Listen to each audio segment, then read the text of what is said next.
Sarap nito guys. Oh, niluto ni Madam Sheila. Pork. Ayan. Ano yan, ilalagay sa pau. Ayun o. Ito yung lalagay natin dito yan. May papalaman po dyan. Yan po yung kasama ng niluto niya. Nahiwa niya.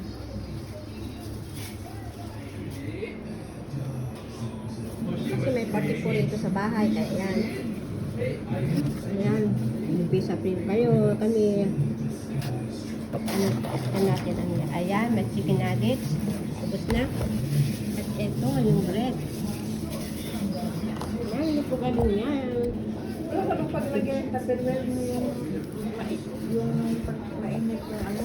Hindi man ba magbayagan kainit na? Ano ba ito?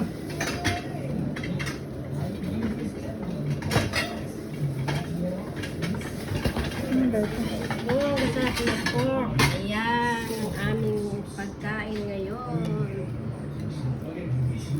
Dito ilalagay yung sa Yung pato mo man dito yata. Sabi ko, pato mo. alin? Pato mo dito. Ayan, para may space tayo. Ayan, kasi naman ngayon. Meron tayong party. Ayan po. Papalaman namin sa anong tawag dito, Auntie Sheila? Pork belly.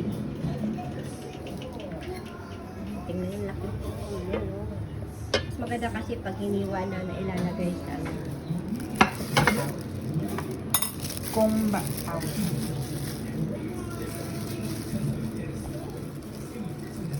System ko na lang. hinihiwa niya pa. Yan po.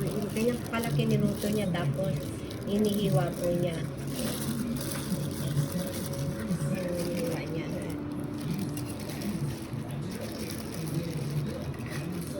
Paghiwa. Ayan.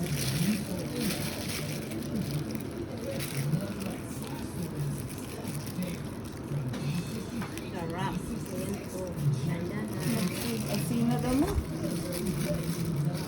Ayan po. Ayan. Hinihiwa niya eh. Asina daw. Pwede na po siya magtayo ng ng restaurant niya para magluto nito. Tutubugin po ng mga tao yan, sigurado. Kasi masarap. Palaman po, yan po yung pagkain nila rito. So, dadayuhin nga pa, bibisita kami. Galing ng Korea.